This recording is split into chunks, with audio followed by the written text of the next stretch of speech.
I hope all of you are doing well. I'm Nini FC, this is Blue Lions TV, and welcome to another 5 talking points video. In today's video, I'm going to be talking about Luka Jovic and what we learn about the player. I'm going to be talking about Ruben and his fantastic performance against Frankfurt. I'll be talking about JORGINHO, CHRISTENSEN, and to end things, I'm going to be talking about whether Sarri made the right call to not start with Eden Hazard. You guys, before I get into anything, smash that like button, help me get more than 750 likes for today's video. Don't forget to press the bell notification button either, and in the card above will be links to recommended videos, so if you want more Blue Lions TV, I suggest you click on the cards sometime during the video. Starting with the first talking point, and what did we learn about Luka Jovic? Now, if anything, his performance really cemented the fact that, yes, there's a reason why he's one of the best young strikers in the world. His overall play is incredible. Just that first goal alone, the amount of times I've watched a replay, and I'd love to have footage of that goal in today's video, but I don't want to risk anything happening. But when you break down the goal and analyze what happened, it really sums up his mentality and why he's constantly a step ahead of the game. And it's no surprise why Sarri is such a big fan. In that sense, there's a bit of Mertens' characteristics in Jovic in regards to how he moves off the ball and how he times his runs perfectly to always be the last person and to always lose his marker. And when you top that off with his left foot finishing, right foot finishing, and with his head, he's very complete. Very complete. I think he'd really complement what we're trying to do with Sarri at this club right now. I'd love to see how he'd play with guys like Ruben making runs off him, Hudson-Odoi. He's got that low center of gravity, great pace, great close control on top of that. Please, football gods, for once, give us a player we really want. The last time we got a player we desperately wanted was Eden Hazard. If Hazard's going, who's a better replacement than Jovic up front? Now, moving on to the second talking point, we need to talk about Ruben Loftus streak, and damn, that performance yesterday. Now, the only thing I will say, small critiques, but for a player of his potential and what he does with the ball, I'm not going to patronize him. I think that over time, when he plays more games and gets more experience in front of goal, he will become more clinical, because so far right now, he creates a lot of opportunities for himself. He creates a lot of opportunities for himself with his timing of the run as well. He's not really showing that finishing ability just yet, but the potential's there, and you can definitely see that maybe next season, a massive improvement in his efforts on goal. But once he adds that finishing article to his performances, the whole world is really going to take notice of just how fantastic of a football player Ruben is. Now, shout out to my guy Forward100 for coming up with the name, the Ruben Loftus twist, for his trademark skill which he did against Man City and against Frankfurt. EA, I'm hoping to see that skill move next year. I'm hoping to see it. But yesterday really highlighted how he helps improve how the team plays. His press resistance is incredible, his ability to progress the ball as well, his one-on-one ability that helps create space on top of that, plus his intelligence with his movement and timing off the ball. You can see that this guy used to really study Lampard and Ballack. Him playing alongside JORGINHO was really quite low-key effective. Ruben's the perfect outlet with JORGINHO's passes. Times when we struggle to play out from the back, it's not because JORGINHO can't pass the ball, it's because the passing options aren't there. But with Ruben dropping deeper to become that passing option, and with his ability to lose a man, beat the press and progress the ball further forwards, it was no surprise why he completed 9 dribbles against Frankfurt yesterday. 9 is incredible from a midfield player. He was really playing like it was a 5-a-side pitch at times. I do feel like Ruben needs to get a lot of credit for his mental fortitude. Now, when you've got serial winners in Mourinho and Conte, a lot of times the advice you take from those coaches is really going to impact you. When Mourinho came out to criticize his work rate in a preseason friendly and to announce it in a press conference, I didn't agree with that. He was only a teenager at the time. But ever since those comments on Mourinho, it's kind of as if other coaches that came after him didn't really assess the player fairly, kind of held Mourinho's comments against him. We saw that with Hiddink and Conte. They never used him in midfields. Conte used a guy on the wings, up front, and as a number 10. And it was getting to the point where you were getting kind of worried whether Ruben was going to fulfill his potential. But credit to Sarri. All the credit goes to Sarri. I don't care what anyone says. And credit to Ruben. Because after that loan spell at Crystal Palace, where he got that confidence from playing week in, week out, where he realised, wow, I can easily play in this league. I feel super confident in my ability. He came back to us this season with confidence in himself. He told Sarri, my best position is playing as a number 8. That's the position I want to play in. And credit to Sarri, because Sarri said, yes, you can play there, but I want to see this, I want to see that. And that was all Ruben needed to hear to cement his place in this team. Now, you might be thinking, with serial winners like Mourinho and Conte, who people would say are better than Sarri, why didn't they coach the player? The only thing Mourinho was coaching Ruben to do was to become Ruben Loftus McTominay.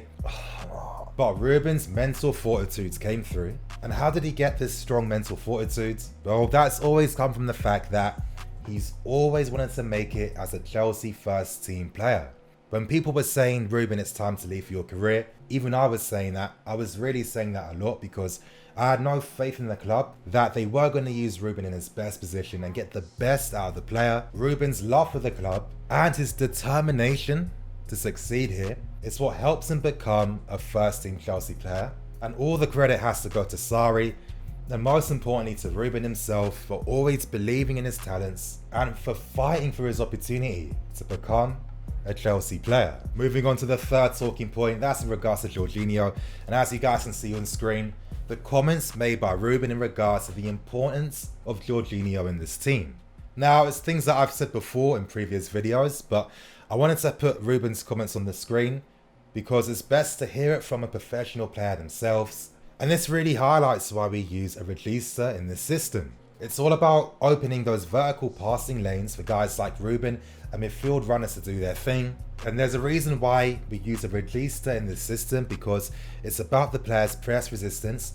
It's about using his perfect reading and understanding of the game to play the ball to players in good positions with perfectly weighted passes and perfectly timed passes as well. And you have to see him as the ultimate assister and complementer for this team. Now, last night's game really typified Jorginho and the good things he provides for this team. Yes, in the first half, we struggled a bit. We struggled to deal with Frankfurt's press out wide.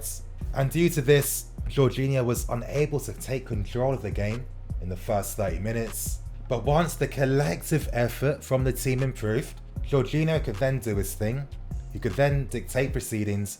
He could then find players between the lines. And who knows, maybe that cut to the head gave him an even bigger mental boost to really, have that determination in his performance. How many tackles did he make? He made more tackles than N'Golo Kante. And in a weird sense, he kind of reminded me of Makelele. Now hear me out for a moment. I remember a quote made by Joe Cole, and he used to say that Makelele was so good with his use of the ball, he would constantly find Joe Cole in amazing areas in the pitch when the player himself didn't even realise it. And that's the beauty of Jorginho. He makes our best players even better, and with a better team and squad for next season, he's going to step up even more. Now moving on to the fourth talking point, I'm going to be talking about Christensen and his performance and some observations on the player. Now recently, Christensen's performances have been very mixed, but not mixed in the way you'd expect. Now, one thing I've noticed about the player is that a lot of times he starts slow and he starts with no confidence, but as the game progresses and goes on, that's when his performance levels increase and get better. I've seen it time and time again this season, and for me, my personal conclusion is he just needs a run of games to get that confidence back and to be able to do his thing. That's all it takes. We forget that players are human beings sometimes. We all act on confidence, and the more confident we feel, the better we tend to be. Now, I was critiquing Sarri during the midway point of this season for his lack of rotation, for being too strict on relying on the use of 14 players. And I personally felt that if he had a different approach during that time, guys like Christensen, for example, would be much better players for it right now. Credit to Christensen, it seems like he is trying to adapt. It's going to take him some time. He's seen Ruben and Hudson-Odoi prosper, adapt and become better, and Christensen's trying to do the same thing himself. Now, one thing that's become very uncharacteristic for me is the amount of fouls he's given away and the player getting yellow cards. Now, if you know Christensen, if you've seen him during his time at Borussia Mönchengladbach and for the youth team, he's synonymous with not giving away fouls or picking up bookings. And I've said this before, we know that Sarri likes Rudiger for his physicality and his aggression. Maybe Sarri feels like when defenders have this attribute, it gives them an edge when it comes to winning duels. But Christensen just ain't that type of player. So when you see him lunging in for tackles and rushing in, it is a bit weird. But now that Rudi's out the team and hopefully he does recover quickly, this is Christensen's opportunity to shine and win some faith and trust back from Sarri. We've got 3, potentially 4 more games left until the end of this season. It's going to be a pivotal time for Christensen. And to end things with a final talking point, that's in regards to Sarri's decision to not start with Hazard in our big game last night. Now, during the match review yesterday, I did say that I needed some time to collect my thoughts and come to a conclusion about how I felt about Sarri's decision. But after thinking about it for a while, I believe that Sarri made the right call. Now, before people moan, hear me out, I'm considering our final few games. Now, in the press conference, Sarri did emphasize that we've got about 62 hours before our next game. And when you break that down and what it consists of, that consists of the team travelling back, getting back home. That gives us about 2 days worth of training. But during those 2 days, one of those days is going to be on recovery sessions to get the players fully fit and ready for the game against Watford. And then when you consider that, we've got Frankfurt 4 days after that, and then Leicester 3 days after that. All the games are piling on. And with these three games, we have to win every single one. No excuses, no draws. We have to win every single game. Sarri understands the implications and the pressures he's under. And this is why, for me, Sarri made a brave call and the right call. Because when you look at all our remaining games, when you take in consideration that we have to win them, we could afford to take the risk because we're playing Frankfurt in a 2-legged game. And in that sense, this was the only game that Hazard could potentially get some rest in. We've got that away goal and we've got the advantage for the second leg where Hazard's going to come back even fitter and even stronger. Now, you still might disagree with the decision, but Sarri's future is on the line, and just for comparison reasons, let's compare us and Liverpool. Now, Liverpool have been a much better team than us this year. They've had a better season, but it seems like all their hard work over the year might have all been for nothing. They got thrashed by Barcelona, and the title run-in is in Man City's favour. Liverpool's season could amount to nothing by the end of the season. And this is where details matter.